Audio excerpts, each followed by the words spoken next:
वक्त की भी अपनी एक जुबान होती है और सुंदरपुर की घड़ियों में वो जुबान अब खामोश हो चुकी थी। पूस की वो रात किसी आम रात जैसी नहीं थी। वो एक बद्दुआ थी जो सदियों पहले किसी ने इस जमीन को दी थी। आसमान से ओस नहीं बल्कि एक जहरीली ठंड बरस रही थी। घना सफेद कोहरा पूरे गांव पर ऐसे लिपटा हुआ था जैसे किसी ने मरे हुए जिस्म पर सफेद कफन उड़ा दिया हो। हवा इतनी भारी थी कि सांस लेने में भी फेफड़ों को मेहनत करनी पड़ रही थी। सन्नाटा इतना गहरा, इतना जानलेवा था कि अगर एक सूखा पत्ता भी पेड़ से टूट कर गिरे तो उसकी आवाज किसी धमाके जैसी लगे। सिर्फ एक ही आवाज थी जो इस खामोशी से बगावत कर रही थी। वो थी दूर कहीं से आते हुए आवारा कुत्तों के रोने की आवाज। वो रोना किसी भूख का नहीं था, वो चेतावनी थी। वो कुछ ऐसा देख रहे थे जो इंसानी आंखों से ओझल था। गांव के बस स्टैंड के पास जो अब वीरान पड़ा था, एक टीन की छत वाली छोटी सी दुकान थी। दुकान के बाहर एक अलाव जल रहा था। लकड़ियां चटक रही थीं और लपटें हवा के झोंकों से इधर उधर नाच रही थीं। अलाव के चारों तरफ लोग बैठे थे, लेकिन फिर भी उनके हाथ कांप रहे थे। ये कंपकपी ठंड की वजह से कम और खौफ की वजह से ज्यादा थी। काका, क्या आपको लगता है लखा जिंदा होगा? जिंदा? बिरजू बेटा, मौत सिर्फ वो नहीं होती जब सांस रुक जाए। मौत वो भी होती है जब रूह जिस्म छोड़ दे पर जिस्म चलता रहे। लखा कल रात अपनी गाय ढूंढने गया था ना। मैंने कहा था, लखा, अगर तू उस सरहद के पार गया तो वापस सिर्फ तेरा नाम आएगा, तू नहीं। अपशकुन, देखो आग भी चाय नहीं पी रही आज। काका, आपको पता है ना आज क्या है? आज अमावस है। मेरी दादी कहती थी कि जब चांद आसमान से गायब होता है तो सिंगा हवेली की मालकिन, वो नर्तकी चंद्रमुखी, अपनी नींद से जागती है। आज की रात हवा का रुख हवेली से गांव की तरफ होता है। सुना है आज भी वो अपनी टूटी हुई पायल पहनती है। अरे बस करो दीनू भाई, क्यों डरा रहे हो? हम सब जानते हैं वहां क्या होता है, लेकिन वो हवेली अब खंडहर है। वहां कोई नहीं रहता, सिर्फ चमगादड़ और सांप है वहां। सांप? रघु, सांप सिर्फ काटते हैं, जान लेते हैं, लेकिन वो हवेली, वो जान नहीं लेती, वो यादों को पी जाती है। तुम्हें याद नहीं, 10 साल पहले वो इंस्पेक्टर आया था, कहता था मैं भूतों को गिरफ्तार करूंगा। अगली सुबह वो इंस्पेक्टर हवेली के आंगन में बैठकर हवा में सितार बजा रहा था। पागल हो गया था वो। आज भी पागल खाने में दीवारें खुरचता है। तभी एक आवाज ने सबका ध्यान खींचा। दूर से आती हुई किसी गाड़ी के इंजन की आवाज, और फिर एक अजीब सा हॉर्न। कोहरे की दीवार को चीरती हुई 2 पीली हेडलाइट्स उनकी तरफ बढ़ रही। इतनी रात को कौन पागल है जो अमावस की रात सुंदरपुर आ रहा है? वो एक खटारा ऑटो रिक्शा था जो शहर के रेलवे स्टेशन से आ रहा था। रास्ता उबड़ खाबड़ था और हर गड्ढे पर ऑटो ऐसे उछलता था जैसे उसके पुर्जे बिखर जाएंगे। ऑटो के अंदर 2 नौजवान बैठे थे, विक्रम और सुमित। दोनों की उम्र करीब 28-30 साल रही होगी। शहर के महंगे कपड़े पहने थे जो इस देहाती माहौल में अजीब लग रहे थे। विक्रम खिड़की से बाहर देख रहा था। बाहर सिवाय अंधेरे और कोहरे के कुछ नहीं था।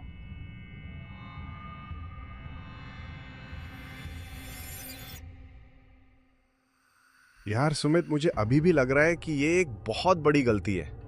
6 साल, पूरे 6 साल हो गए हमें यहां से गए हुए। तेरा वो बैक टू रूट्स वाला भाषण सुनने में अच्छा था, लेकिन हकीकत देख रहा है, यहां सड़क तक नहीं है, नेटवर्क भी गायब है। अगर हमें कुछ हो गया तो एम्बुलेंस भी सुबह तक नहीं पहुंचेगी। अरे विक्की भाई, तू हमेशा नेगेटिव ही सोचता है। देख, शहर के शोर से कितना सुकून है यहाँ। और फिर पापा की आखिरी इच्छा थी कि हवेली, मतलब हमारा वो पुराना पुश्तैनी घर, एक बार रिपेयर हो जाए। हम उसे बेचने ही तो आए हैं, बस 1-2 दिन की बात है। और वैसे भी मुझे बचपन में ये गांव बहुत पसंद था। याद है हम वो पीछे वाले बगीचे में क्रिकेट खेलते थे। हाँ याद है, और मुझे ये भी याद है कि शाम के 6 बजते ही दादी हमें घर के अंदर खींच लेती थी, कहती थी हवा बदल गई है। तभी ऑटो वाले ने अचानक ब्रेक मारा। ऑटो एक झटके के साथ रुका। विक्रम का सिर रॉड से टकराते टकराते बचा। अरे भाई देख के चलाओ, क्या हुआ, गाड़ी क्यों रोक दी? साहब माफ करना, लेकिन मेरा ऑटो इससे आगे नहीं जाएगा। विक्रम ने सुमित की तरफ देखा। सुमित के चेहरे पर भी थोड़ी घबराहट आ गई थी। ऑटो वाले ने उनका सामान, 2 बैग जल्दी जल्दी सड़क पर उतारा। वो सामने देखिए, कोहरे के बीच वो सिंगा हवेली है। आज की रात उस रास्ते से गुजरना मतलब अपनी मौत को दावत देना है। पैसे आप आधे दे देना, पर मैं आगे नहीं जाऊंगा। क्या? अभी तो गांव का मोड़ आया है। हमारा घर तो वो पीपल के पेड़ के उस पार है। यहाँ बीच जंगल में कैसे उतरेंगे हम? एक सलाह मानिए साहब, अगर रास्ते में कोई आवाज आए, कोई आपको नाम से पुकारे या कोई सुरीला गाना सुनाई दे तो रुकना मत, बस चलते रहना, पीछे मुड़कर मत देखना। इससे पहले कि विक्रम कुछ और पूछता, ऑटो वाले ने किक मारी। ऑटो घर घर आया और फिर इतनी तेजी से यूटर्न लेकर भागा जैसे उसके पीछे कोई शैतान पड़ा हो। धूल और धुएं के गुबार में विक्रम और सुमित अकेले रह गए।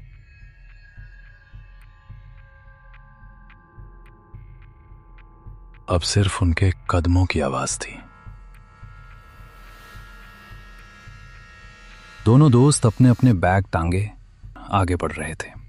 कोहरा इतना घना था कि हवा में एक अजीब सी गंध थी, जैसे पुराने बंद कमरे की बासी हवा और रात की रानी के फूलों की बहुत तेज नशीली महक। वो ऑटो वाला कुछ ज्यादा ही ड्रामा कर रहा था ना। वैसे तुझे वो बचपन की कहानी याद है जो काका सुनाते थे, कि उस हवेली में एक तवायफ रहती थी, चंद्रमुखी, जो अपने प्रेमी के इंतजार में गाते गाते मर गई। सुमित चुप रहे, तुझे पता है ना मुझे इन सब बातों से नफरत है। कहानियां सिर्फ बच्चों को डराने के लिए होती हैं ताकि वो जल्दी सो जाएं। अचानक हवा रुकी, पेड़ों के पत्ते हिलना बंद हो गए। सन्नाटा इतना गहरा हो गया कि उनके कानों में सीटी बजने लगी। तभी सुमित रुका। विक्की रुक। क्या हुआ, चलना जल्दी। तूने सुना? क्या? किसी के चलने की आवाज थी। कोई हमारे पीछे चल रहा था, बिल्कुल हमारे कदमों के साथ। कोई नहीं है सुमित, ये सिर्फ तेरा वहम है, और ये सूखे पत्ते हैं, हवा से उड़ रहे होंगे।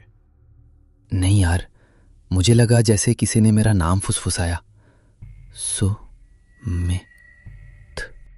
बस अब एक शब्द और नहीं।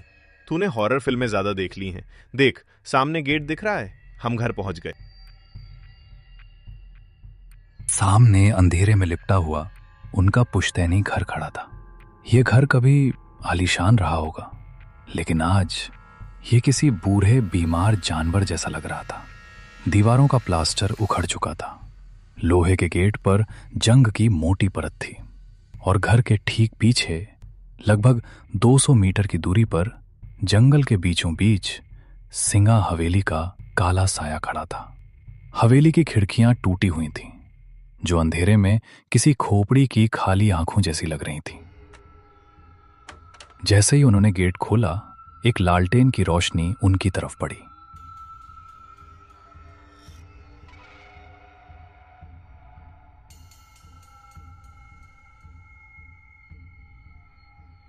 सामने उनका पुश्तैनी घर अंधेरे में किसी सोए हुए दैत्य की तरह खड़ा था।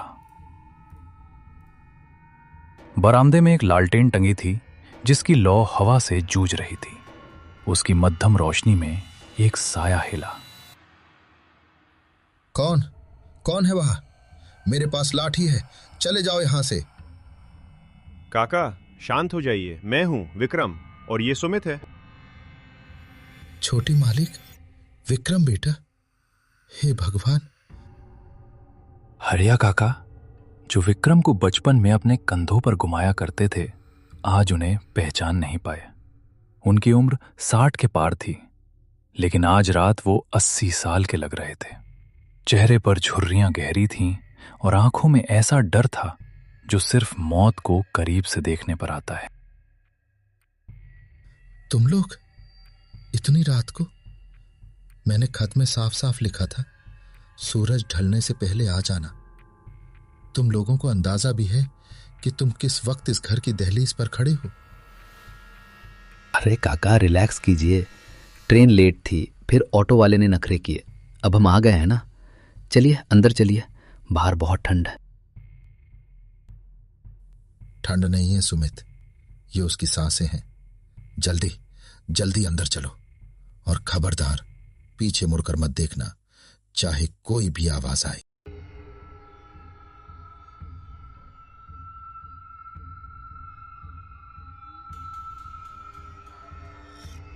काका ने उन्हें लगभग खींचते हुए घर के अंदर किया और दरवाजे पर एक नहीं 3-3 सिटकनी लगा दी। फिर उन्होंने दरवाजे पर कान लगाकर कुछ सुनने की कोशिश की। बाहर हवा का शोर था और शायद बहुत दूर किसी पायल की हल्की सी झनकार। काका ने राहत की सांस ली।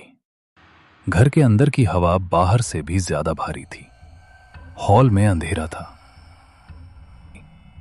फर्नीचर पर सफेद चादरें ढकी थीं, जो धूल की वजह से भूरी हो चुकी थी।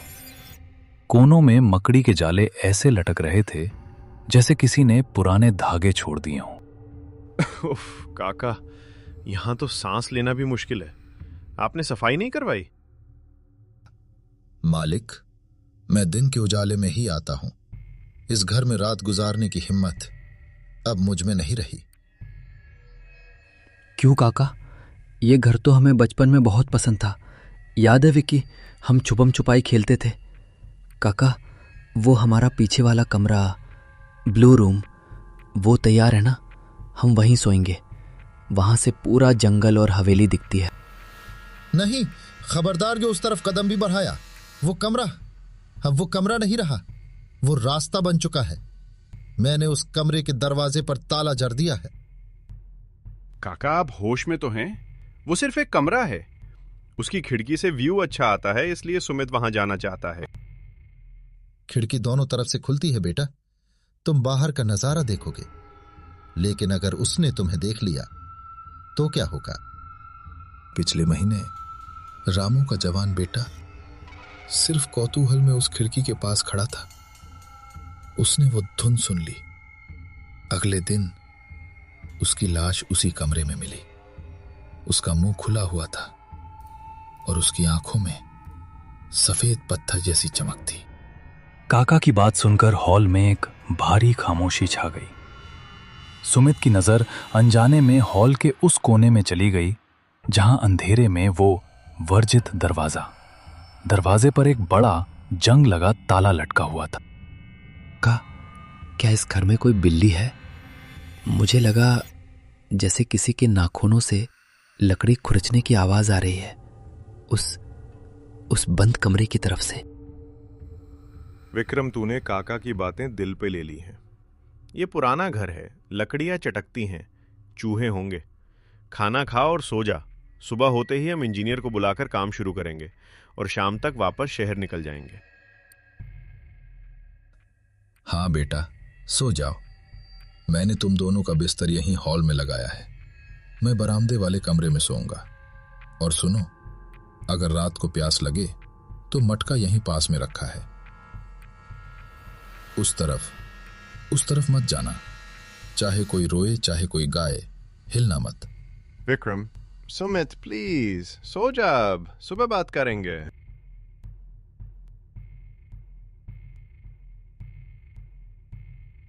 रात गहरी हो चुकी थी। विक्रम अपनी थकान की वजह से तुरंत सो गया। उसकी खर्राटों की हल्की आवाज हॉल में गूंज रही थी। लेकिन सुमित अपनी रजाई में लेटा छत को घूर रहा था। उसकी आंखों में नींद का नामो निशान नहीं था। उसे एक अजीब सी बेचैनी हो रही थी, जैसे उसके शरीर के अंदर चींटियां रेंग रही हों। वो बार बार करवट बदल रहा था। उसकी नजरें न चाहते हुए भी अंधेरे में उस ताले वाले दरवाजे पर जाकर टिक जाती थीं। तभी हवा का रुख बदला। वो आवाज, वो धुन शुरू हो गई। पहले बहुत धीमी, जैसे कोई कान में फुसफुसा रहा हो, फिर थोड़ी तेज। ये कोई साधारण संगीत नहीं था। सुमित, इतने साल कहाँ थे तुम?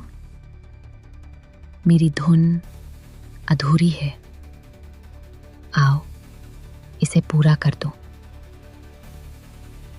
नहीं, ये वहम है। विक्रम, विक्रम उठो। सुमित ने हाथ हिलाने की कोशिश की, लेकिन उसका हाथ जंग गया था। उसे लगा जैसे उसका शरीर अब उसका नहीं रहा। उसकी उंगलियां अपने आप रजाई हटाने लगीं। उसके पैर उसकी मर्जी के खिलाफ जमीन पर उतर गए। सुमित बिस्तर से खड़ा हो गया। उसकी चाल अब इंसानों वाली नहीं थी। वो किसी कटी हुई पतंग की तरह हवा के बहाव में बहता हुआ उस बंद दरवाजे की तरफ बढ़ने लगा। उसकी आंखों की पुतलियां गायब हो चुकी थीं, सिर्फ सफेदी बची थी।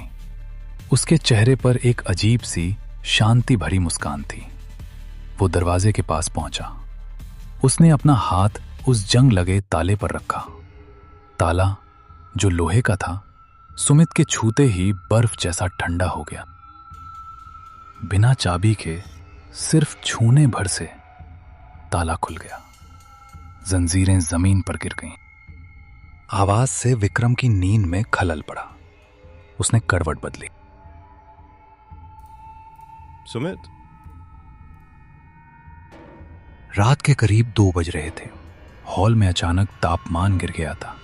इतनी ठंड थी कि सांस भी धुएं की तरह बाहर निकल रही थी। इतनी ठंड क्यों है? काका, खिड़की खुली रह गई क्या? विक्रम, जो थका हुआ था और गहरी नींद में था, एक अजीब सी सिहरन से जाग गया। उसे लगा जैसे किसी ने उसके चेहरे पर बर्फ का ठंडा हाथ रख दिया हो। विक्रम ने अपनी रजाई कसने की कोशिश की। उसकी आंख खुली, बगल का बिस्तर खाली था। सुमित वहां नहीं था। सुमित, पानी पी रहे क्या? विक्रम उठ बैठा। हॉल में गहरा अंधेरा था। सिर्फ वो छोटी सी मोमबत्ती अपने आखिरी सांसें गिन रही थी। उस मध्यम रोशनी में विक्रम ने जो देखा, उससे उसका गला सूख गया। वो वर्जित दरवाजा, जिस पर काका ने ताला जड़ा था, वो चौपट खुला था। ताला और लोहे की जंजीरें जमीन पर ऐसे पड़ी थीं जैसे सांप ने अपनी केचुली छोड़ दी हो। उस खुले दरवाजे के उस पार घना काला अंधेरा था और हवा की डरावनी साएं साएं आ रही थी। सुमित, मजाक मत कर यार, बाहर आ जा। लेकिन जवाब में सिर्फ हवा की सीटी सुनाई दी।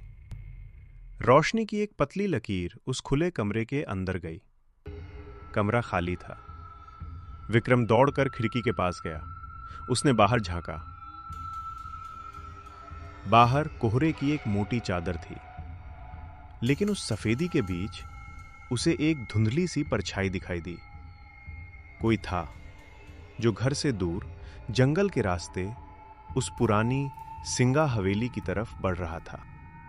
सुमित! विक्रम चिल्लाया। उसने एक पल भी नहीं सोचा। वो खिड़की से ही कूद गया। नीचे झाड़ियां थीं। कांटों ने उसके पायजामे को फाड़ दिया। पैरों में खरोंचें आईं, लेकिन विक्रम को दर्द महसूस नहीं हो रहा था।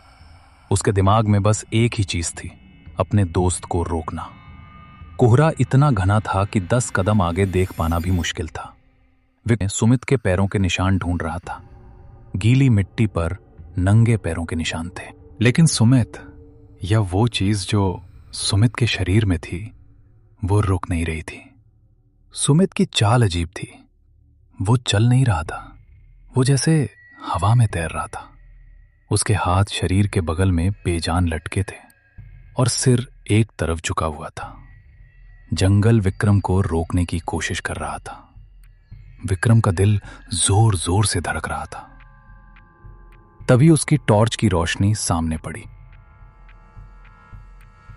विक्रम सिंगा हवेली के मुख्य द्वार के पास पहुंच चुका था। हवेली का गेट लोहे का बना था। सुमित गेट के ठीक सामने खड़ा था। उसका चेहरा गेट की तरफ था, विक्रम की तरफ पीठ। सुमित रुक जा भाई, वहां आगे खाई है, गिर जाएगा। पागल हो गया है क्या? मैंने कितनी आवाजें दी, सुनता क्यों नहीं? आ गए तुम? इतनी देर क्यों कर दी? महफिल सज चुकी है, बस साज की कमी है। सुमित, ये कैसी आवाज है? चल घर चल, काका ठीक कह रहे थे, यहां कुछ गड़बड़ है। घर? ये हवेली ही अब मेरा घर है। वो मुझे बुला रही है। मेरी उंगलियां वो सितार बजाने के लिए तड़प रही हैं। बकवास बंद कर, तुझे डॉक्टर की जरूरत है। सुमित ने एक झटके में विक्रम को ऐसे फेंक दिया जैसे वो कोई कागज का टुकड़ा हो। विक्रम 10 फीट दूर जा गिरा। विक्रम ने देखा कि हवेली का वो भारी भरकम जंग लगा गेट अपने आप खुलने लगा। मेरा इंतजार खत्म हुआ। सुमित ने हवेली के अंदर कदम रखा। अंधेरे ने उसे निगल लिया। विक्रम गेट की तरफ दौड़ा, लेकिन जैसे ही विक्रम गेट के पास पहुंचा, गेट एक तेज धमाके के साथ उसके मुंह पर बंद हो गया। विक्रम ने गेट को पीटना शुरू कर दिया। खोलो सुमित, बाहर आ, खोलो इसे। लेकिन गेट टस से मस नहीं हुआ और तभी हवेली के अंदर से रोशनी जल उठी। विक्रम पागलों की तरह हवेली के उस लोहे के गेट को पीट रहा था।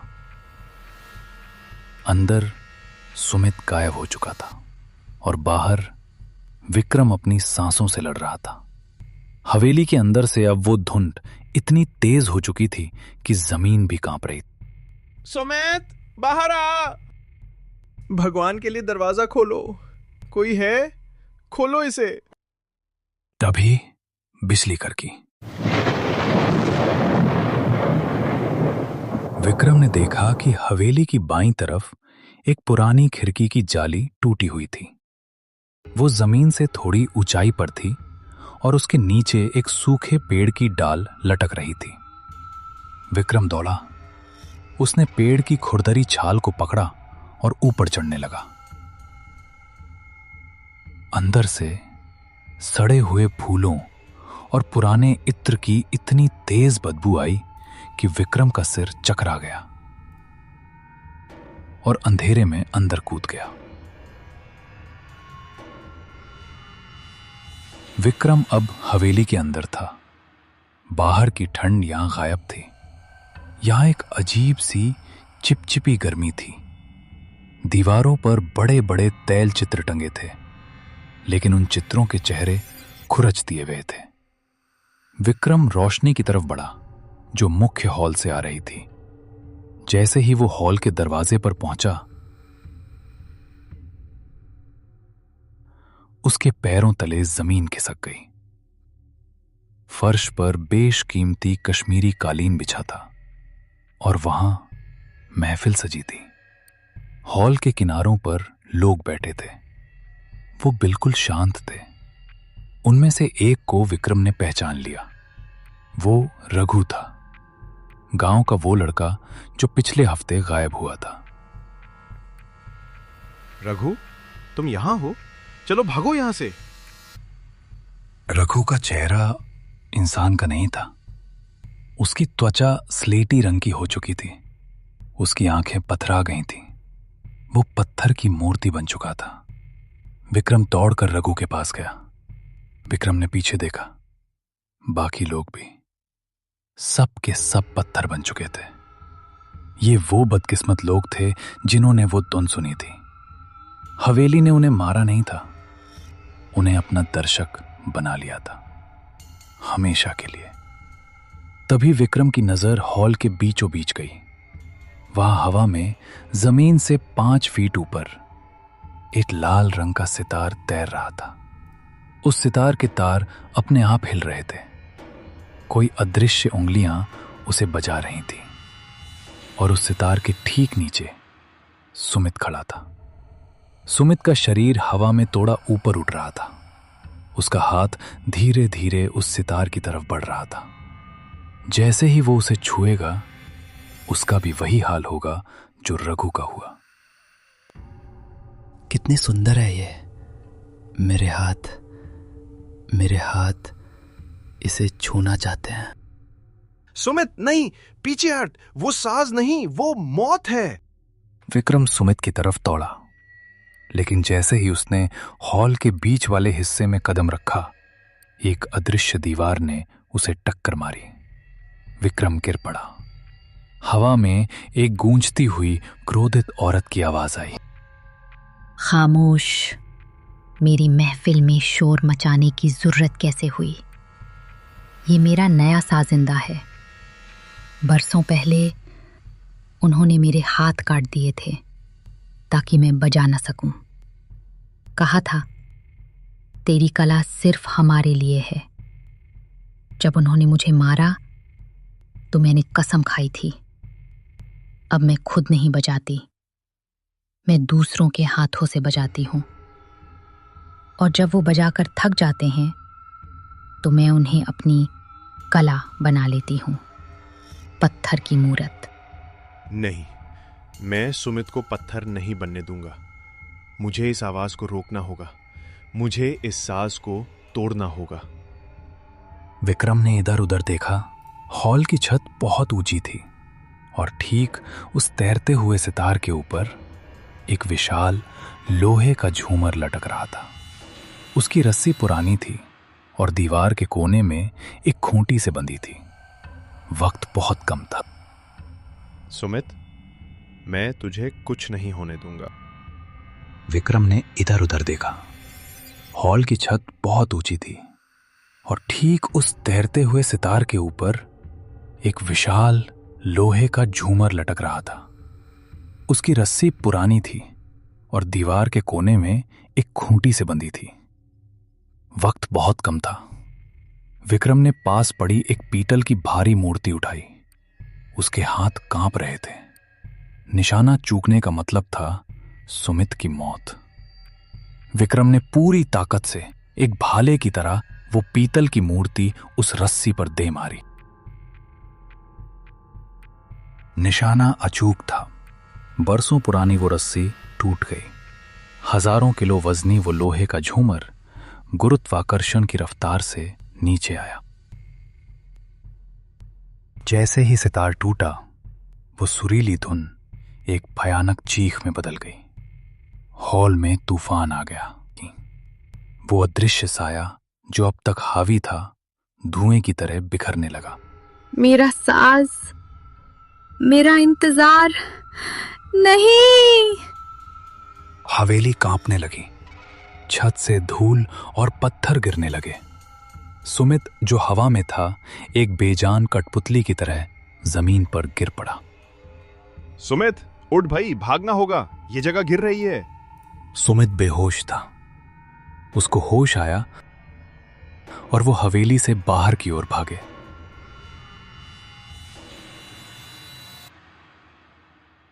जैसे ही वो बाहर आए, धूल का एक विशाल गुबार उठा और फिर सब कुछ शांत हो गया। विक्रम और सुमित वहां से भागते हुए जंगल से घर की तरफ भागे।